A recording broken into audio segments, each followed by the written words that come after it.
Hello! Aujourd'hui je vous apprends à faire ce chouchou au crochet.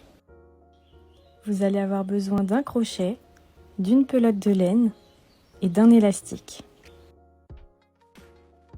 Pour commencer, vous allez faire un nœud avec votre fil autour de l'élastique. Ensuite, vous allez passer votre crochet à l'intérieur de l'élastique, passer votre fil dans la petite boucle qui est sur votre crochet. Donc après, on va faire un travail de maille serrée tout autour de l'élastique. Donc pour cela, vous passez votre crochet à l'intérieur de l'élastique, vous attrapez votre fil et vous le faites passer dans les deux boucles qui sont sur votre crochet.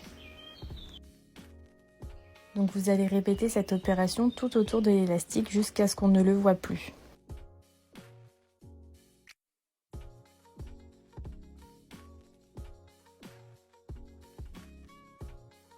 Tout au long de l'opération, n'hésitez pas à faire glisser vos mailles sur l'élastique pour que ce soit bien serré et que l'élastique noir ne se voit pas à travers nos mailles. Une fois qu'on a terminé de faire toutes nos mailles serrées, on va fermer le rang avec une maille coulée. Donc on fait passer le crochet dans la première maille, on attrape le fil et on le fait passer dans la boucle qui est sur notre crochet.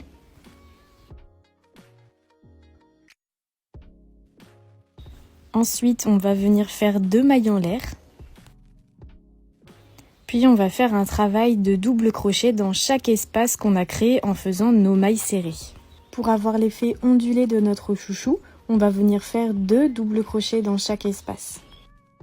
Pour vous expliquer comment faire un double crochet, vous venez enrouler votre fil autour du crochet, vous le faites passer dans l'espace, vous attrapez votre fil, vous le faites passer dans les 2 premières boucles, puis vous réattrapez votre fil pour le faire passer dans les 2 dernières boucles qui sont sur votre crochet.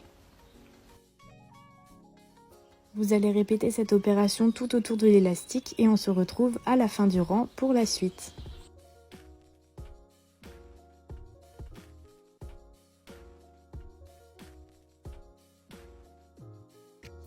À la fin de notre rang, on va venir le fermer en faisant une maille coulée.